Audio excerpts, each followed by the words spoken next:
Siglo XIX. El dominio español sobre el Río de la Plata comienza a desvanecerse. Dos invasiones inglesas son rechazadas por Buenos Aires, pero dejan como resultado la caída de un virrey. ¡Que salga el virrey! Y la organización de los ciudadanos en milicias populares armadas. Solo faltaba un paso para animarse a reclamar la libertad de este suelo, y lo dio Napoleón, invadiendo España y encerrando a su rey, Fernando VII. En mayo de 1810, los criollos logran imponerse en un cabildo abierto y reemplazar al virrey Cisneros por una junta. Ahí estaban los que solo querían una cuota del poder español, pero también había otros que querían conducir a aquella revolución hacia un ideal de justicia y libertad. A estos no les iría demasiado bien. Mariano Moreno es envenenado en alta mar. Juan José Castelli es enviado a una misión militar suicida al Alto Perú. Cuando vuelve derrotado para enfrentar su vergonzoso juicio, muere por un cáncer de lengua. Manuel Belgrano lucharía hasta el final. Es derrotado en su campaña al Paraguay, lidera el heroico éxodo del pueblo jujeño y obtiene los triunfos de Salta y Tucumán. Sin embargo, sería vencido finalmente en el Alto Perú. En Buenos Aires, el poder había pasado a manos de un triunvirato que le prohibiría usar la bandera celeste y blanca por temor a incomodar a las potencias del mundo. Con los vestigios del Ejército del Norte, Belgrano le entregará la posta al único hombre capaz de hacer que el sueño revolucionario no naufrague definitivamente, don José de San Martín. Estoy firmemente persuadido de que con usted se salvará la patria. Años después, en 1820, el creador de la bandera morirá pobre y olvidado. El gobierno de Buenos Aires ya estaba a cargo de un director supremo. Primero fue Posadas, después Alvear y finalmente Álvarez Thomas, quien convoca al postergado Congreso de Tucumán. Ahí, congresales de todas las provincias se animan a declarar la independencia.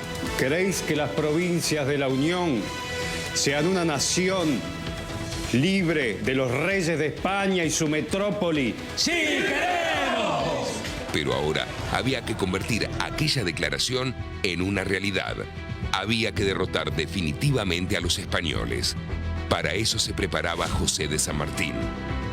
Convencido de que era imposible derrotar a los realistas en las provincias del norte, comenzó a proyectar un plan perfecto y audaz para la liberación de América. Atacar al enemigo en Chile y desde ahí llegar por mar hasta Perú para atacarlo en el centro mismo de su poder. La más gloriosa aventura sudamericana está por comenzar.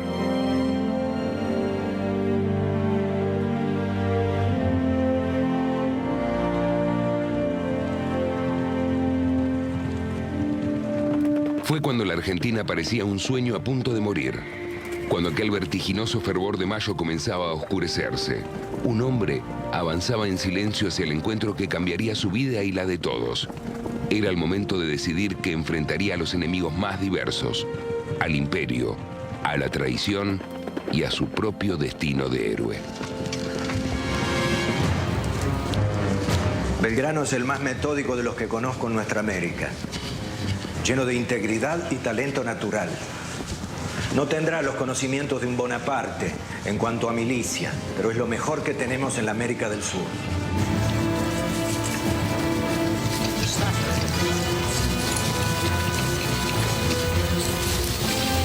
Firme.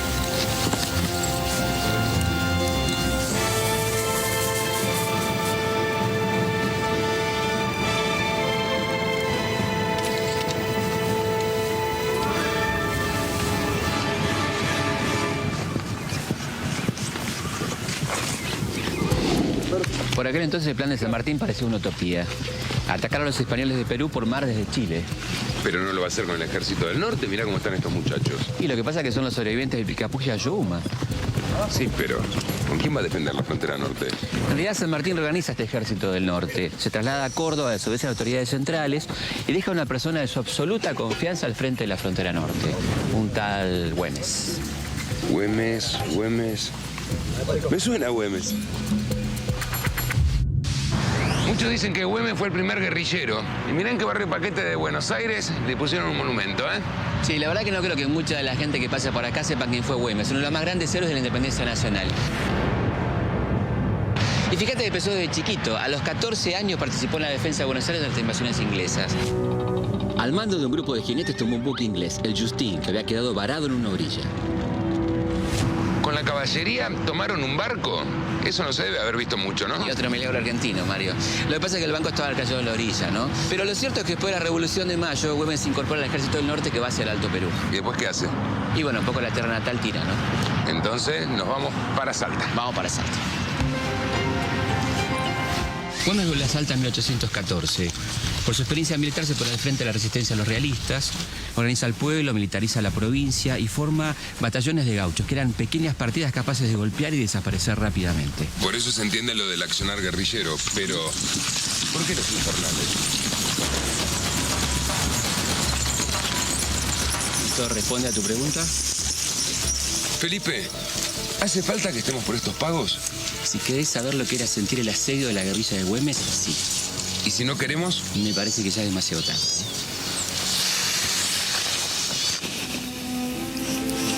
Ahora empiezo a entender por qué funcionaba la estrategia de Güemes. Sí, vos entendés, pero los porteños desconfiaban mucho de Güemes y sus gauchos. Inclusive Pueyrredón, que era el director supremo, ante las sospechas viajó a Salta. Pero quedó tan bien impresionado del coraje y la estrategia de los infernales que ascendió a Güemes a coronel mayor. ¿Y San Martín qué opinaba? Estaba totalmente de acuerdo con la decisión. Por eso le confía a Güemes la defensa de la frontera norte. Güemes y sus infernales rechazaron 9 invasiones españolas. 1812, General Pío Tristán desde Tupiza. 1814, Brigadier Joaquín de la Pezuela.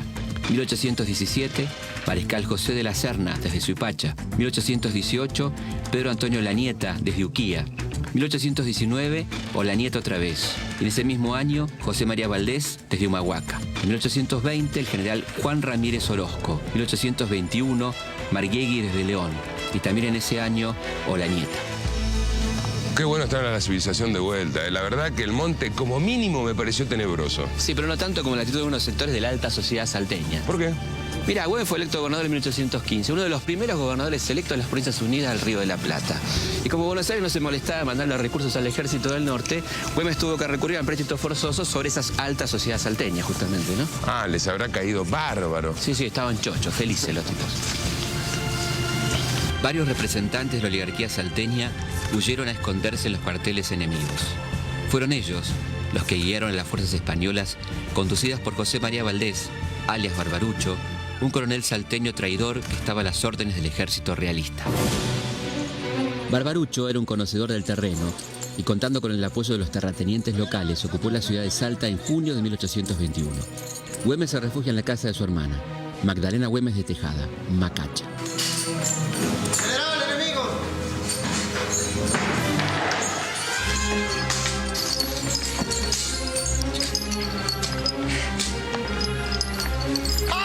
¡Martín, tened cuidado!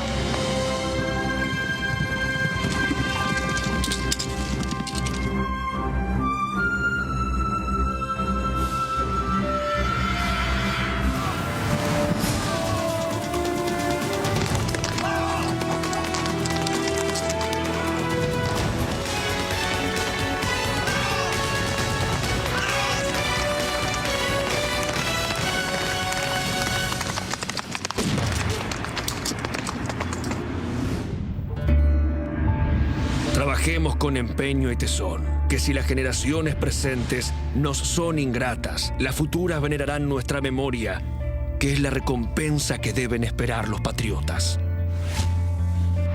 Güemes muere el 17 de junio de 1821. El pueblo de Salta en pleno concurre a su entierro en la capilla de Chamical. Un mes después, sus gauchos le rinden el mejor homenaje. Derrotan a Barbarucho Valdés y expulsan para siempre a los españoles de la provincia de Salta. ¿Y esto?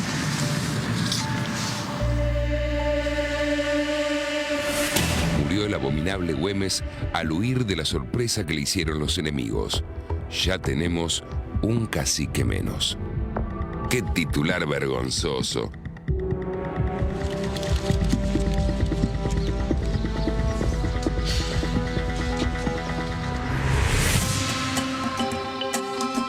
Entonces San Martín lo deja a Güemes y se va a... Primero a Córdoba, donde termina su plan. Y de ahí a Mendoza para asumir como gobernador de Cuyo. San Martín sabía que para concretar su proyecto necesitaba poder político y poder militar. Por eso pide que lo nombren gobernador intendente de Cuyo. Pero que el tipo pedía ser gobernador y era gobernador, ¿cómo es? No, lo que pasa es que para Buenos Aires, cuanto más lejos estuviera San Martín, mejor. Ahora, pero San Martín no tenía ningún tipo de experiencia política porque era militar. Me parece que tu imagen de los militares está un poquito marcada por las experiencias de los últimos años. Sí, de los últimos 50 años. Sí, también totalmente entendible. Pero San Martín era otro tipo de militar. Un militar que como gobernador fomentaba la agricultura, la metalurgia, fundamental para hacer cañones y fusiles.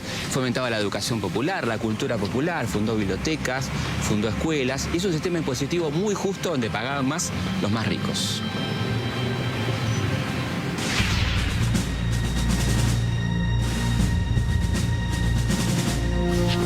El cruce de los Andes no hubiera sido posible sin el apoyo del pueblo cuyano. Buenos Aires ni hablar, nada. Bueno, había asumido Pueyrredón como director supremo, que era amigo de San Martín, y algo de apoyo le da, pero de todas maneras, con eso evidentemente no alcanzaba, ¿no? Y ahí sí aparece la gente, Ahí ¿no? aparece la gente, sí. San Martín decretó que la mitad de los sueldos de los cargos públicos fueran donados. Creó impuestos al vino y al aguardiente. Declaró públicas las tierras de los españoles fallecidos. Y las joyas de la dama de la alta sociedad. Esa parte siempre me gustó. Lamento desilusionarte, pero el total de lo obtenido por las joyas que ya no usaban las damas ricas de Mendoza fueron 216 pesos. Eso apenas alcanzaba para comprar unas 50 mulas. ¿Sabés cuántas mulas usó el ejército de los Andes? 10.000. Si esta gente entregó sus joyas, era toda billutería barata. Probátelo, mijito. ¿Te queda bien? Me parece que ahí está. Buen día. Este pueblo aportó todo lo que tenía. Desde hombres hasta mantas, mulas y comidas para terminar con 3 siglos de barbarie. Por acá nomás.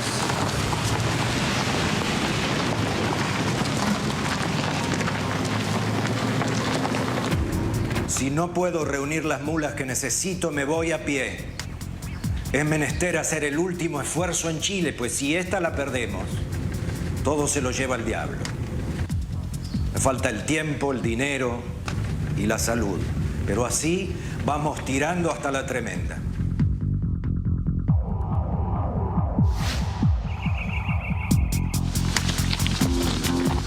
La verdad que estas montañas meten miedo, ¿no? De solo pensar recorrerla a pie dan como escalofrío. Sí, pensá que esta es la precordillera. Imagínate cruzar la cordillera. Y hubo un hombre que se animó a cruzarla solo. ¿Quién? Álvarez Condarco. ¿Y quién era Condarco? Condarco era uno de los mejores agentes que tenía San Martín, un tipo con una memoria realmente prodigiosa. San Martín necesitaba un mapa para cruzar la cordillera, lo manda a Condarco por el Paso de los Patos para levantar este plano, y además lo manda con un acta de la independencia argentina para que se la entregue a Marcó del Pont, el gobernador de Chile. Pero eso es suicida. Y sí, efectivamente, lo primero que pensó Marcó del Pont fue fusilarlo a Condarco, pero afortunadamente reacciona como quería San Martín. Lo expulsa de Chile por el camino más rápido, que resultó ser el de Uspallata. Claro, entonces sí San Martín sabe cuál es la forma más rápida para cruzar los Andes y llegar a Chile. Elemental, Mario.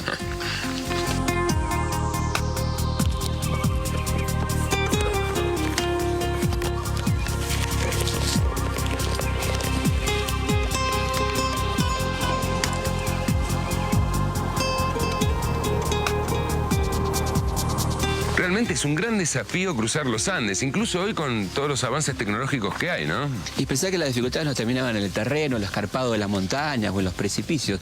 De día temperaturas de más de 30 grados y durante la noche corre el viento helado con mínimas de 10 bajo cero. El ejército de los Andes llevaba 10.000 mulas. Llegaron a Chile menos de la mitad.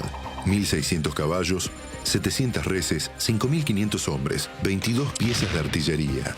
Todo esto sobre un camino algo angosto, de entre unos 30 a 50 centímetros de ancho. Digamos, como 3 CDs puestos uno al lado del otro. Plato único, una pasta de charqui, carne seca y salada, molida con grasa y con ají picante que se comía disuelta en agua hirviendo. Sí, antecedente de la moderna sopa instantánea. Ideal para una vida sana al aire libre. Está rico, pa. Está rico.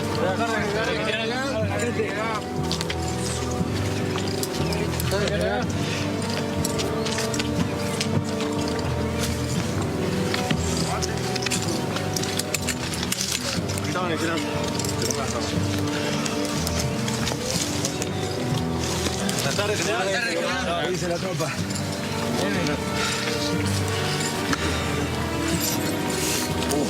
General, ¿está bien? Sí, estoy bien, gracias. No, una cosa de nada.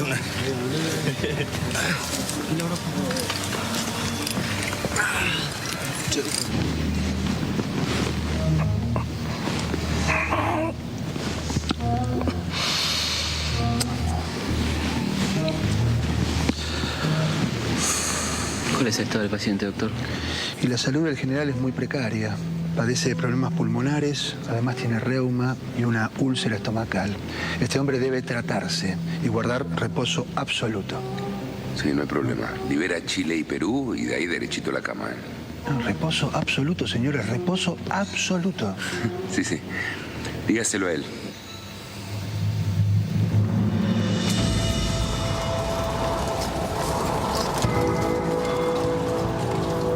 El cruce de los Andes tuvo varios frentes. La intención de San Martín era que el enemigo no supiera por dónde llegaría el ataque.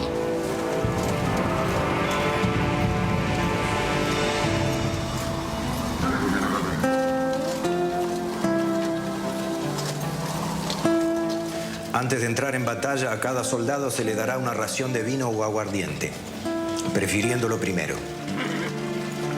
Los heridos que no puedan andar con sus pies no serán salvados mientras dure la batalla, porque necesitando 4 para cada uno se debilitará la línea en un momento.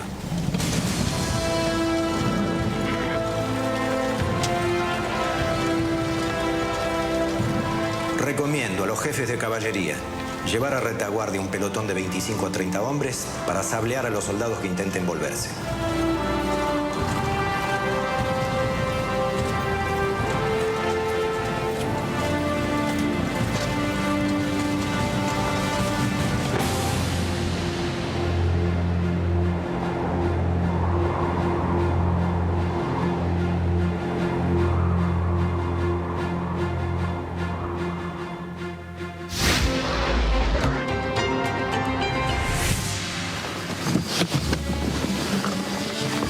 ¿Y cómo llega San Martín acá, a Chile? San Martín planeó que todas las divisiones se encontraran entre el 6 y el 8 de febrero de este lado de la cordillera. ¿Y lo logró? Con una precisión matemática, te diría. El 8 de febrero se juntaron las divisiones, tomaron los pueblos de San Antonio y Santa Rosa, establecieron una zona liberada y de ahí pudieron lanzar el ataque fulminante sobre Chacabuco. Eso fue el 12 de febrero de 1817. Sí, una de las batallas más espectaculares de la historia universal. El 12 de febrero de 1817, las tropas realistas se encontraban apostadas junto al cerro de Chacabuco. San Martín desplegó 2 flancos, un ala izquierda a cargo del chileno O'Higgins y una columna derecha al mando de Soler. A la madrugada del día 12, el ala izquierda se puso en contacto con los realistas. La resistencia era sostenida y el combate resultaba indefinido, hasta que cerca del mediodía llegó el ala de Soler, lo que definió la batalla. Hay que avisar a artillería que acorten, los tiros están cayendo muy largos, la gente, el enemigo se está moviendo hacia adelante. Y avisar a... ¡Realista!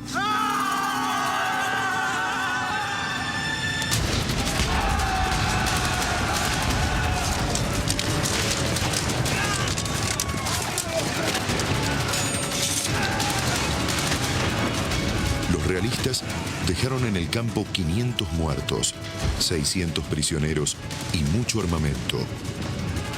Los patriotas perdieron solo 12 hombres y tuvieron 120 heridos. 2 días después, las tropas del Libertador entraron en Santiago. Un cabildo abierto le ofreció el gobierno, pero él no lo aceptó. Los realistas evacuaron sus fuerzas hacia el sur de Chile y la noche del 19 de marzo de 1817 sorprendieron al ejército de los Andes en la planicie de Cancha Rayada, destruyendo gran parte de la organización militar patriota. Las fuerzas libertadoras, una vez reorganizadas, derrotaron al ejército realista cerca del río Maipú el 5 de abril de 1818. Con la victoria de Maipú, empezaba el fin del dominio español en Sudamérica. Bueno, entonces lo de Chile ya estaba hecho. Nos vamos a Perú. Esperá. Pensá que siempre hay alguien dispuesto a intentar frenar la revolución. ¿El gobierno de Madrid? ¿El gobierno de Londres? Buenos Aires, Mario. El directorio que estaba a cargo de Rondó pensaba que había algo mucho más importante que combatir a los españoles. Me imagino, combatir a los opositores del directorio. ¿Cómo adivinaste? Y hace 41 años que vivo en la Argentina, algo aprendí. Rondó quería que San Martín bajara al litoral para reprimir a los federales y un personaje que se estaba tornando muy molesto para los intereses porteños. ¿Quién? Un tal Artigas. El caudillo José Gervasio Artigas defendió la revolución de los embates españoles y portugueses que asolaban la banda oriental. Fue el primero en plantear en estas tierras las ideas republicanas y federales. Buenos Aires siempre lo enfrentó. El directorio rechazó sus diputados para la Asamblea del 13 y llegó a ponerle precio a su cabeza. Entonces San Martín nunca fue a reprimir a Artigas. No es más, le tenía un profundo respeto, lo llamaba paisano querido en sus cartas. Y esta negativa a reprimir a Artigas permitió la caída de un gobierno tan impopular como el directorio, que había facilitado la invasión a la banda oriental. Ahora sí, vamos a Perú. No, pará, tranquilo, ya vamos a ir a Perú. Antes te quiero mostrar el primer monumento que se levantó en el mundo a la memoria de San Martín.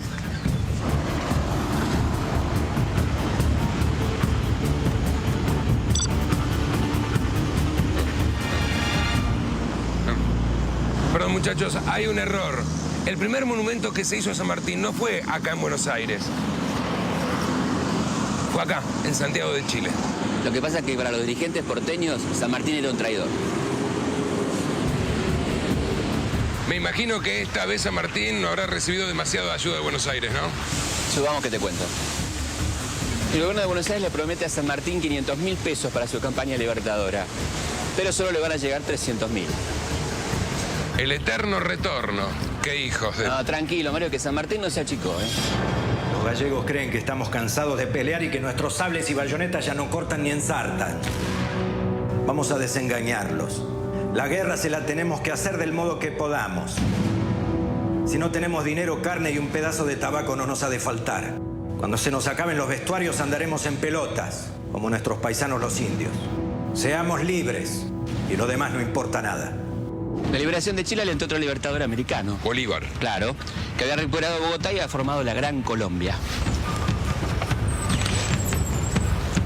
Entonces a los realistas se le venía la noche porque estaba Bolívar por el norte y San Martín por el sur. Por eso enviaron desde Lima un refuerzo de 3.000 hombres al puerto de Talcahuano. El gobierno chileno le da a San Martín el apoyo que el gobierno argentino le había negado. Armó una escuadra al mando de Tomás Cochrane y así San Martín pudo enfilar hacia Pisco. El 12 de septiembre la flota libertadora fondea en el puerto de Pisco, se aprovisiona de víveres, se suman efectivos y marchan hacia Lima.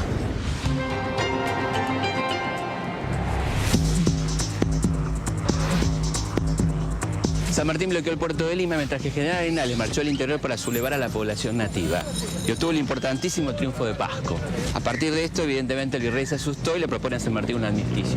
Conociendo a esta altura el pensamiento de San Martín, me imagino dónde lo habrá mandado el virrey, ¿no? Claro, exactamente. Así que la guerra continuó por tierra y por mar hasta que en julio de 1821 el ejército libertador puede entrar en Lima, liberarla y el pueblo de Lima en premio le regala nada más y nada menos que el estandarte de Pizarro.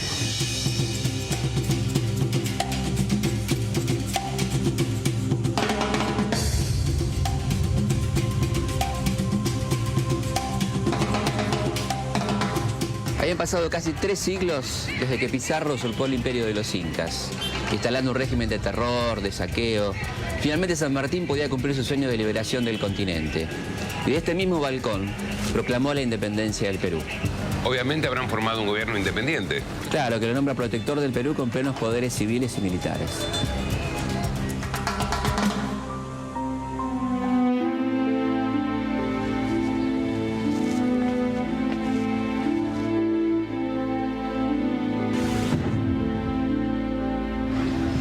El gobierno de San Martín en Perú fue brillante. Organizó el Estado, fundó bibliotecas, abrió la esclavitud y terminó con el tributo indígena impuesto por los españoles hacía siglos. En mayo de 1822, San Martín decide mandar una misión a Buenos Aires para pedir ayuda para terminar de una vez por todas con la guerra con los españoles. ¿Le pide plata a Rivadavia? Déjame adivinar, no le mandó ni un mango. Claro. Y cuando San Martín se convence de que Buenos Aires no lo va a ayudar, decide que evidentemente llegó el momento de pasarle la posta a otro, ¿no? Para decirlo de forma histórica, Felipe, San Martín tenía las pelotas por el suelo. Además, esto termina un poco con el misterio de Guayaquil, ¿no? Esa famosa reunión. Claro, cuando efectivamente San Martín se da cuenta que ya Buenos Aires no va a colaborar y piensa claramente que se tiene que retirar, ¿no? Por eso decide dejar la comandancia a Bolívar, renuncia a su cargo en Perú y de ahí marcha hacia Mendoza en 1823. Enterado de la grave enfermedad de su mujer, San Martín pide permiso para viajar a Buenos Aires, pero Rivadavia se lo niega, aduciendo que no podía garantizar su seguridad. Difamado y amenazado por el gobierno unitario, San Martín decidió abandonar el país en compañía de su pequeña hija Mercedes rumbo a Europa. El temperamento de este país me lleva a la tumba. En fin, mi juventud fue sacrificada al servicio de los españoles y mi edad media al de mi patria. Creo que tengo el derecho de disponer de mi vejez. Como Moreno y Castelli, como el mismo Belgrano, San Martín vivió enfrentamientos permanentes con el poder central porteño. El triunvirato, los directores de Posadas y Alvear y la omnipresente figura de Rivadavia fueron sus enemigos declarados. Le negaron siempre apoyo económico y político y le ordenaban abandonar la campaña libertadora para venir a reprimir con su ejército a los opositores. Es que el gobierno de Buenos Aires siempre estuvo más interesado en defender las rentas aduaneras que la independencia. Tendríamos que empezar a hablar de unitarios y federales, ¿no, Felipe? Claro, estamos en el lugar indicado. Acá, en la vieja aduana de Buenos Aires. Claro, Mario, ¿vos qué te pensás? ¿Que las disputas entre unitarios y federales eran por los colores de la bandera? Eran por la aduana. ¿Por el control de la guita? Claro. Buenos Aires durante la Guerra de Independencia reunió recursos económicos y humanos y esto incluía el manejo de la aduana. Pero en 1816 la nacionalizaron. Estás loco. La aduana es la principal fuente de ingresos y un arma política importantísima.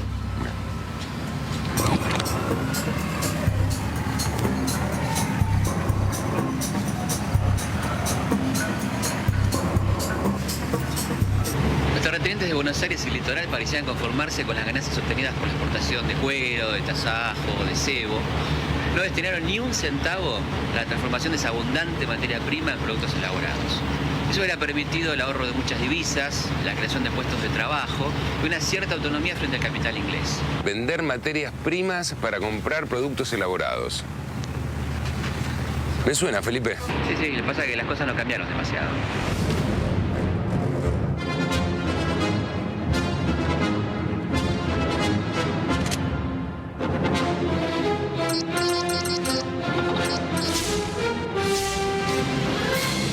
Cuando el poder central se debilita, surgen la figura de los caudillos.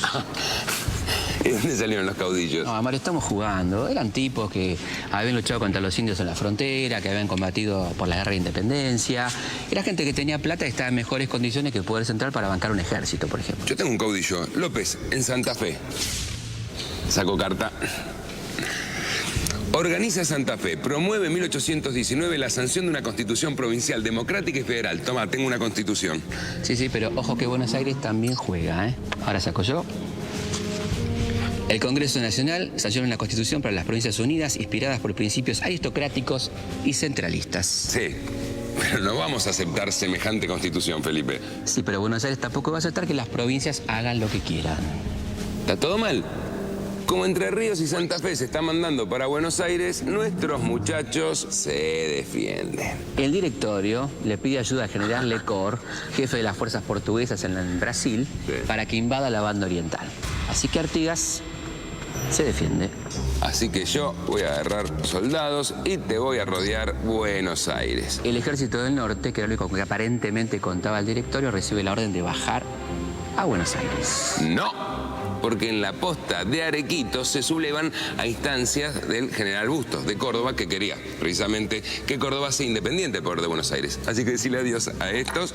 Y los muchachos de Córdoba también se mandan a atacar Buenos Aires. Y entonces el director supremo Rondó moviliza a las milicias. Va a haber enfrentamiento, ¿eh? ¿En dónde?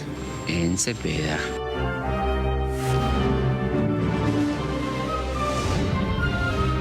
La derrota del directorio es definitiva.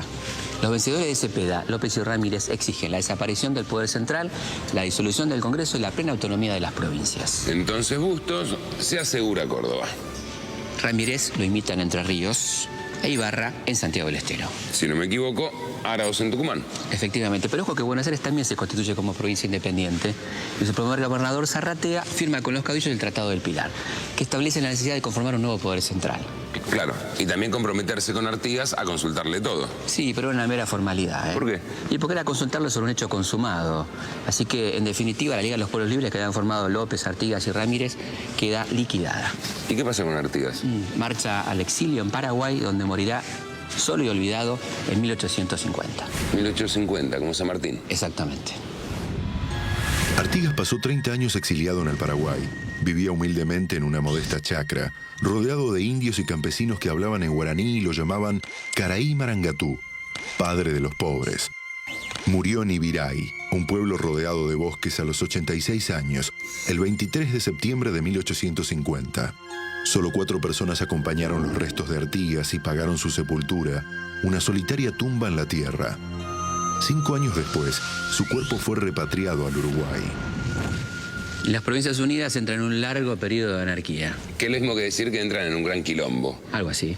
Para que te des una idea, la provincia de Buenos Aires tuvo en un solo día 3 gobernadores. Eso es como no tener ninguno. Te cuento. Un día, el gobernador Ildefonso Ramos Mejía... Sí, basta. Mira lo que es todo esto. Basta, por Dios.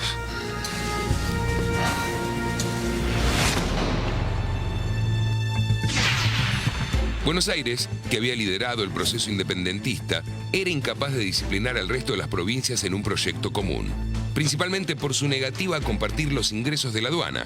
Los caudillos del interior desafían al poder central y se rebelan contra su intento de imponer una constitución centralista.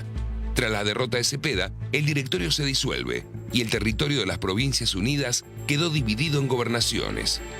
Era el comienzo de la anarquía.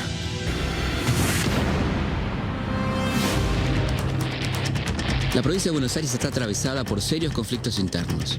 Bandas armadas encabezadas por Balcarce, Zarratea, Soler y Dorrego se enfrentan para dominar la situación. Cuando el caos empieza a amenazar el desarrollo económico de la región, los estancieros van a buscar una figura que garantice el orden. Y la encontraron entre uno de ellos, Juan Manuel de Rosas.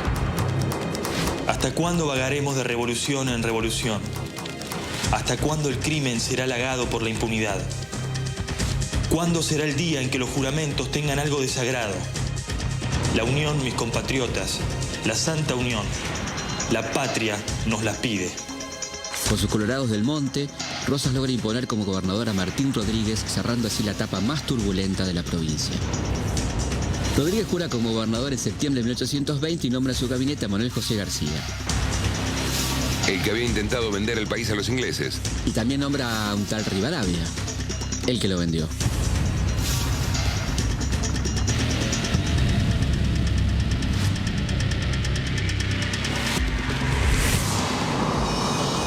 ¿Por acá también pasó alguien prometiendo una revolución productiva? No creo, pero el que sí pasó fue Bernardino de la Trinidad González Rivadavia. Para nosotros Bernardino Rivadavia. Exactamente, sí, el mismo. ¿Dónde habíamos dejado a ese muchacho? En Río de Janeiro, ¿te acordás? Con Belgrano, tratando de parar la traición de Alvear que le quería entregar a los ingleses las Provincias Unidas en protectorado. Bueno, está bien, un patriota Bernardino. Sí, no te lleves una impresión equivocada, ¿no?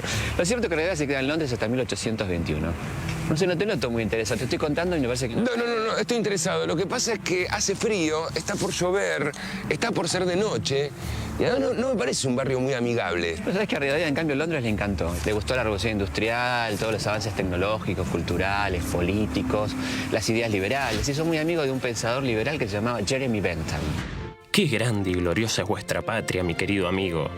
Cuando considero la marcha que ella sola ha hecho seguir al pensamiento humano, descubro un admirable acuerdo con la naturaleza que parece haberla destacado del resto del mundo a propósito.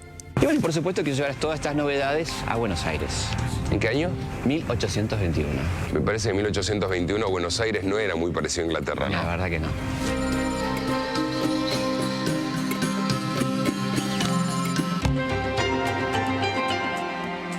Vamos a empezar a hablar de Rivadavia desde cero. Como te conté, volvió al país para estrenar su cargo de ministro de gobierno de Martín Rodríguez. Algo así como un primer ministro, ¿no? ¿Y qué había pasado con todas esas ideas que había mamado Rivadavia en Inglaterra? Imagínate. Acá la clase dirigente solo mamaba leche de vaca, ¿no? Eran muy conservadores y bastante desconfiados de las novedades. Pero igual Rivadavia empezó a mandar proyectos a lo loco y a ganarse enemigos a lo loco también.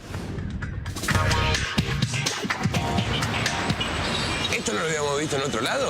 Claro, es una copia del Panteón de París. Se terminó de construir ante el Ministerio de Rivadavia, que quería convertir a Buenos Aires en una especie de ciudad europea, ¿no? Y toda la plata salía de la aduana. Claro, la aduana recaudó unos 2 millones de pesos por año. Y encima la plata la dejaban acá en Buenos Aires. Claro, porque Rivadavia es un muchachos que pensaban que no había nación si cautaban de la plata de la aduana para gastarla acá en Buenos Aires, ¿no? ¿Esos gritos? Lo que pasa es que Rivadavia se metió con la iglesia, le suprimió los fueros y les confiscó los bienes y propiedades. Claro. ¿Y cómo termina la protesta? ¿Eso responde a tu pregunta? La cabalgata modernizadora de Rivadavia no se detiene ante nada. Fundó el Museo de Historia Natural, la Universidad de Buenos Aires, agrandó la Biblioteca Nacional, creó la Dirección General de Correos, Postas y Caminos, importó científicos europeos, físicos, botánicos, astrónomos, fundó la Bolsa de Comercio, el Museo Público de Buenos Aires, el Gabinete de Física, el Registro Oficial, el Banco Nacional, la Caja de Ahorro.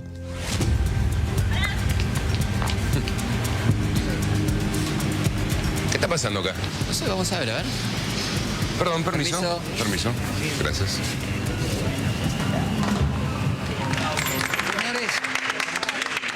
Señores, me voy a referir a la necesidad de la creación de una nueva ley de voto. ¿Ya se discutía una ley electoral? Sí, fue la primera vez que se planteó. De hecho, fue un proyecto de Rivadavia, bastante avanzado para la época, te digo. En el Congreso se escuchaban voces más audaces, como la del representante de Santiago del Estero, Manuel Dorrego, que quería que el voto fuera para todos. La razón que ha impulsado a la Comisión a privar del voto activo a los domésticos a sueldo y a los jornaleros es la falta de libertad que supone en ellos igualmente una falta de capacidad.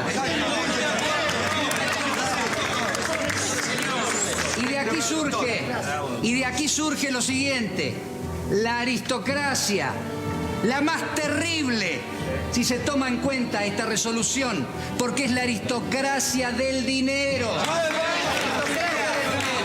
Y si esta aristocracia se mantiene, deja y da por el suelo al sistema representativo que fija su base en la igualdad de los derechos. Señores, la igualdad de los derechos. Vamos a ponernos de acuerdo una y otra vez.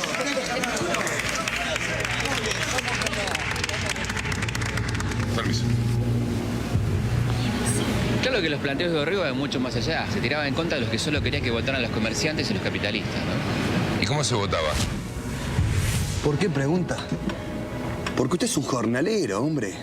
Fíjese, mírese cómo está vestido. Pues llévenselo.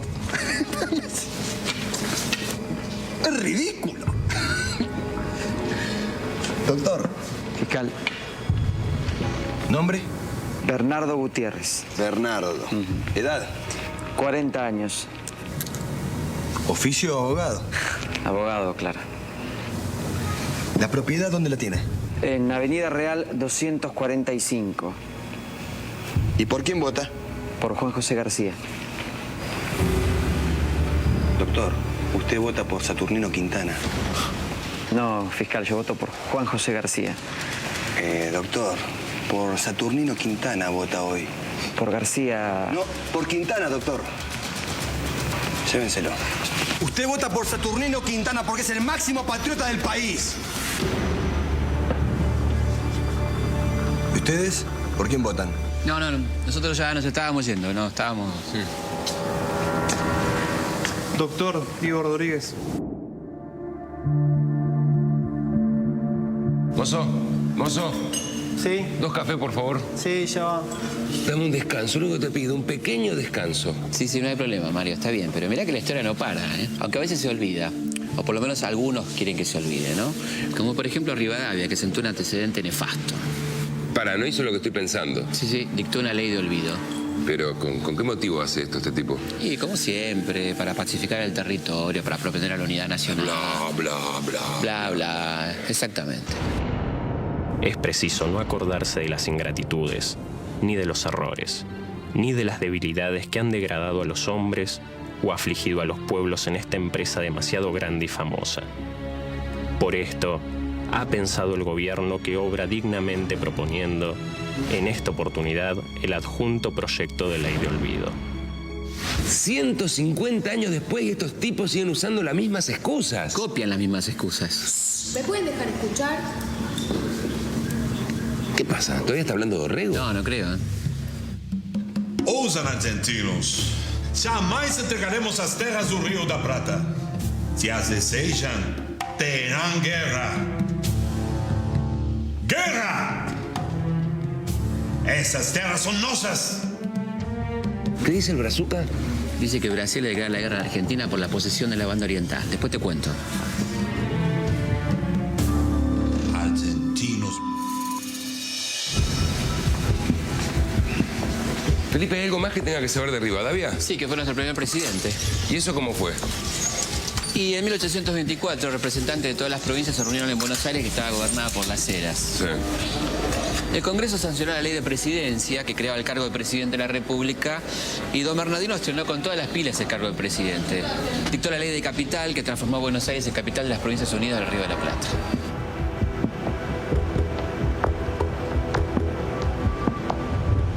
No les debe haber gustado nada a la gente de la provincia de Buenos Aires, ¿no? Nada. Más Rivadavia tenía cada vez más enemigos. Rosas, Dorrego, Manuel Moreno, que era el hermano de Mariano, que encabezaban la oposición popular porteña, federales del interior, los ganaderos, los religiosos. ¿Y cómo aguantó? Bueno, tanto lo aguantó, tuvo que renunciar en junio de 1827 y se llevó a su casa a los muebles que había traído a la Casa de Gobierno.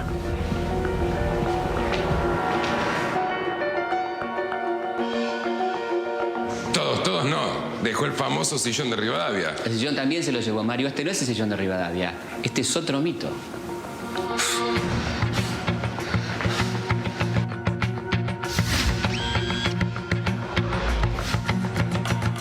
Con la caída de Rivadavia se reanuda la guerra civil y vuelven las autonomías provinciales. Y acá descansan los restos de Rivadavia.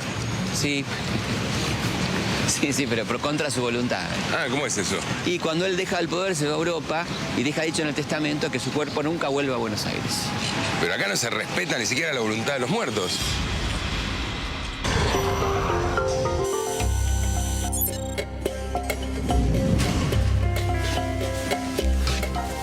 ¿Qué estamos buscando, Felipe? La prueba material del legado más importante de Rivadavia, nuestra primera deuda externa. Ah, ¿él empezó todo? Él tuvo la iniciativa. Acá están los papeles. ¿Quieres verlo? Sí, claro, dale. Supuestamente en el préstamo se pidió para levantar pueblos en la frontera con el Indio, para construir una red de agua, para fundar un banco y para construir el puerto, ¿no? ¿Y en cambio qué se hizo con la plata? Y se levantaron coimas, se construyó una red de retornos y se puso la piedra fundamental de una mentira que va a tener una larga trayectoria en la historia argentina. La toma de deuda externa como forma de crecimiento. ¿Vamos a verlos? Vamos a verlos. En el préstamo se pidió por 1 millón de libras, pero a Buenos Aires llegaron solamente 570.000, de las cuales solamente llegaron 60.000 en efectivo. El resto llegó en letras de cambio sobre casas comerciales británicas, casualmente propiedad de los gestores del empréstito. Pero pará, ¿qué pasó con las otras 430.000 libras? Claro, con las restantes. Es un poco difícil de explicar, te digo, ¿eh? Hubo muchos manejos turbios, plata que quedó en el camino, y muchos dicen que Rivadavia estaba al tanto de todo y usó unas 6.000 libras del empréstito para gastos de representación diplomática en un viaje que hizo a Londres después de renunciar a la presidencia, ¿no? Pará, vamos a guardar esto acá. ¿Y esto? No sé. Vamos a verlo. Vamos a verlo, claro.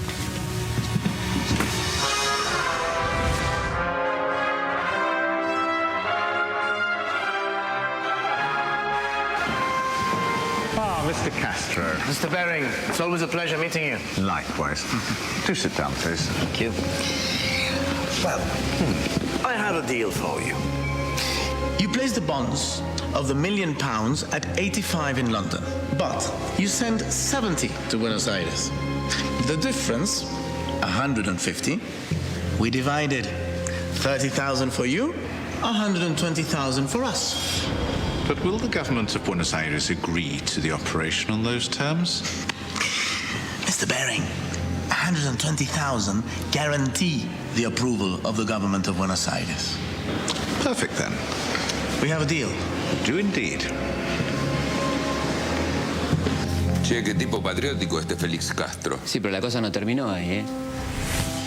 Para muchos la figura de Rivadavia quedó asociada al afán de progreso, a la modernización. Pero fue algo más que eso. Con Rivadavia se inicia una larga cadena de negociados, una forma perversa de empobrecer la Argentina. No fue solo Rivadavia, ¿no? No, claro que no. Él puso la primera piedra con que seguirán construyendo muchos de los futuros gobiernos, civiles, militares.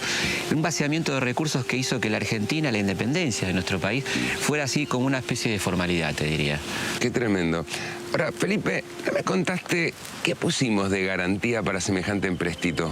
Y lo estás viendo. ¿Qué cosa, Felipe? Acá no hay nada. Todo esto, toda la tierra pública fue puesta en hipoteca. Felipe, ¿hay alguna manera de que un programa de historia argentina tenga un final feliz? Qué buena pregunta, Mario. Qué buena pregunta.